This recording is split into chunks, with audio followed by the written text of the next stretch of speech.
BRS పై ప్రస్తుతం కాంగ్రెస్ ప్రభుత్వం చేస్తున్న విమర్శలపై వివరణ ఇచ్చేందుకు ఆ పార్టీ సిద్ధమైంది.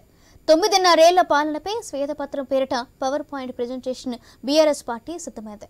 రేపు తెలంగాణ భవన్లోని working president KTR PowerPoint presentation ఇవ్వనున్నారు. ఇందులో తమ పాలన గురించి ఆయన వివరించనున్నారు.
బీఆర్ఎస్ పై ప్రస్తుత కాంగ్రెస్ ప్రభుత్వం చేస్తున్న విమర్శలపై వివరణ ఇచ్చేందుకు ఆ పార్టీ సిద్ధమైంది. 9.5 ఏళ్ల పాలనపై శ్వేతపత్రం పేరిట పవర్ పాయింట్ ప్రెజెంటేషన్ కు బీఆర్ఎస్ పార్టీ సిద్ధమైంది. ఈ రోజు తెలంగాణ భవన్లో party working president KTR PowerPoint presentation ఇవ్వనున్నారు. ఇందులో తమ పాలన గురించి ఆయన వివరించనున్నారు. రైట్, ఇదే విషయానికి సంబంధించి మరింత సమాచారం మా బ్యూరో చీఫ్ లైవ్ రాజు అందిస్తారు. రాజు,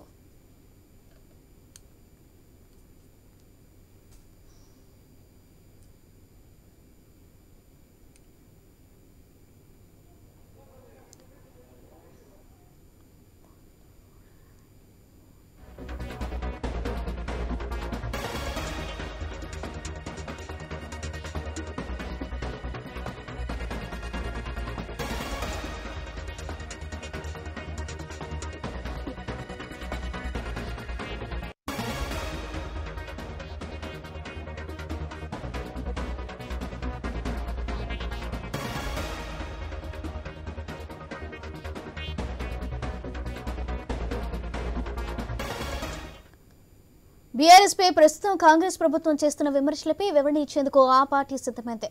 9.5 ఏళ్ల పాలనపై శ్వేతపత్రం పేరిట పవర్ పాయింట్ ప్రెజెంటేషన్ కు బీఆర్ఎస్ పార్టీ సిద్ధమైంది. ఈ రోజు తెలంగాణ భవన్లో party working president KTR PowerPoint presentation ఇవ్వనున్నారు. రేటు ఇదే విషయానికి సంబంధించి మరింత సమాచారం మా బ్యూరో చీఫ్ రాజు అందిస్తారు. రాజు, చెప్పండి. భవన్లో ఈరోజు శ్వేతపత్రం పేరుతో తెలంగాణ రాష్ట్రంలో గత 10 ఏళ్లుగా అధికారంలో ఉన్నటువంటి బీఆర్ఎస్ పార్టీ చేసిన అభివృద్ధి కార్యక్రమాలను వివరించాలి, పవర్ పాయింట్ ప్రజెంటేషన్ ద్వారా చెప్పాలని చెప్పేసి అనుకున్నటువంటి కార్యక్రమం రేపటికి వాయిదా పడింది. సో మొత్తానికి రేపు జరగబోయేటువంటి ఈ కార్యక్రమంలో ఇటీవల అసెంబ్లీ సమావేశాల్లో కాంగ్రెస్ ప్రభుత్వం విడుదల చేసినటువంటి శ్వేతపత్రాలు ఏవైతే ఉన్నాయో ఆర్థిక స్థితిగతులపైన, అదేవిధంగా విద్యుత్ సంక్షోభం పైన కాంగ్రెస్ ప్రభుత్వం విడుదల చేసినటువంటి శ్వేతపత్రాలకు ధీటుగా శ్వేతపత్రం అంటే చెమటోడ్చి కష్టించినటువంటి తెలంగాణ అభివృద్ధి చేసినటువంటి తెలంగాణకు సంబంధించిన అంశాలపైన తాము ఎక్కడ కాంప్రమైజ్ అయ్యేది లేదు, తెలంగాణ రాష్ట్రాన్ని బదనాం చేసినా, తెలంగాణ రాష్ట్రానికి సంబంధించినటువంటి నష్టం చేసే విధానాలు ఏది తీసుకొచ్చినా సరే తాము సహించేది లేదు అని చెప్పేసి నిన్ననే BRS party working president KTR ఒక ట్విట్టర్ ద్వారా తెలిపారు. దానికి సంబంధించి పవర్ పాయింట్ ప్రజెంటేషన్ ద్వారా తెలంగాణ రాష్ట్ర ప్రజలకి తెలంగాణ భవన్ నుండి అన్ని వివరించాలి. తాము అధికారంలోకి వచ్చిన తర్వాత అంటే ఏ తెలంగాణనైతే తాము కొట్లాడి సాధించుకొచ్చిన తెలంగాణని 9.5 సంవత్సరాలు పరిపాలించిన నేపథ్యంలో ఏం అభివృద్ధి చేశాము, ఏ రకమైన అభివృద్ధి సాధించాము, దేశంలోనే నెంబర్ 1గా చెప్పుకున్నటువంటి తెలంగాణని ఈరోజు అప్పుల కుప్ప అనే పేరు మీద కాంగ్రెస్ ప్రభుత్వం ఒక బదనాం చేసేటువంటి ప్రయత్నం చేస్తుంది. తన ఇచ్చినటువంటి మాటల నుంచి తప్పుకునేటువంటి ప్రయత్నానికి ఈ ఒక బూచిగా చూపుతుందనేటువంటి ఆరోపణ ఇప్పుడు బీఆర్ఎస్ పార్టీ చేస్తూ ఉంది. దానికి అవసరమైనటువంటి ఎవిడెన్స్తో కూడినటువంటి మొత్తం వివరాలన్నీ కూడా పవర్ పాయింట్ ప్రజెంటేషన్ ద్వారా తెలంగాణ ప్రజలకు వివరించాలనే ఉద్దేశంతో ఈరోజు ఒక పవర్ పాయింట్ ప్రజెంటేషన్ కార్యక్రమం శ్వేతపత్రం పేరుతో కార్యక్రమం ఏర్పాటు చేశారు. కానీ అది అనివార్యంగా కొన్ని సాంకేతిక కారణాల రేపటికి దాన్ని దాన్ని తెలంగాణ భవన్లోనే జరుపుతారని చెప్పేసి కూడా ఇప్పుడే అధికారికంగా సమాచారం కూడా ఇవ్వడం జరిగింది. అయితే మొత్తంగా కాంగ్రెస్ పార్టీ అధికారంలోకి వచ్చిన తర్వాత రేవంత్ రెడ్డి నాయకత్వంలోని కాంగ్రెస్ ప్రభుత్వం తెలంగాణ రాష్ట్రంలో జరిగినటువంటి అప్పులు, వాటికి సంబంధించిన ఆర్థిక స్థితిగతులు వీటి ఏవైతే ఉన్నాయో వాటన్నిటికీ ధీటుగా ఇప్పటికే 51 పేజీల ఆ ఎసెట్స్ ఏమైతే సమకూర్చామో ఆ సమకూర్చినటువంటి ఎసెట్స్ అన్నిటికి సంబంధించినటువంటి ఒక పత్రాన్ని కూడా బీఆర్ఎస్ పార్టీ ఇప్పటికీ అసెంబ్లీ సమావేశాల నేపథ్యంలో విడుదల చేసింది. అయితే వాళ్ళు విడుదల చేసినటువంటి ఫైనాన్షియల్ స్టేటస్ కావచ్చు, అదేవిధంగా విద్యుత్కు సంబంధించినటువంటి అంశాలు కావచ్చు, ఇవన్నీ కూడా సహేతుకం కాదు, అవన్నీ కూడా లోపభూయిష్టమైనటువంటి తప్పుడు లెక్కలతో ఉన్నాయని చెప్పేసి అసెంబ్లీలోనే వాదన వినిపించినటువంటి నేపథ్యంలో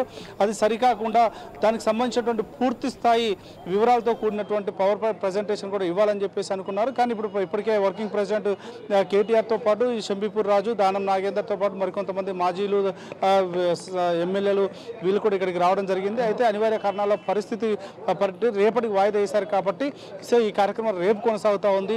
రేపైనా సరే ఖచ్చితంగా కాంగ్రెస్ ప్రభుత్వం తను ఇచ్చినటువంటి 6 గ్యారెంటీలు తప్పుకోవడానికి, రాష్ట్రంలో ఉన్న ఆర్థిక లోటునని చెప్పేసి రాష్ట్రాన్ని బదనాం చేసే ప్రయత్నం చేస్తుంది. తాము బీఆర్ఎస్ పార్టీ ఏ రకమైన అభివృద్ధి చేయలేదు అని చెప్పేటువంటి ప్రయత్నం చేసి తను పబ్బం గడుపుకునేటువంటి ప్రయత్నం చేస్తుందని చెప్పేసి కూడా బీఆర్ఎస్ పార్టీ నేతలు చెప్తున్నటువంటి నేపథ్యంలో ఈ పవర్ పాయింట్ ప్రజెంటేషన్ ఏ రకంగా ఉండబోతుంది అనేది ఒక స్పష్టమైన క్లారిటీ కూడా దాదాపు వచ్చింది. Soujanya. Right, thank you Raju.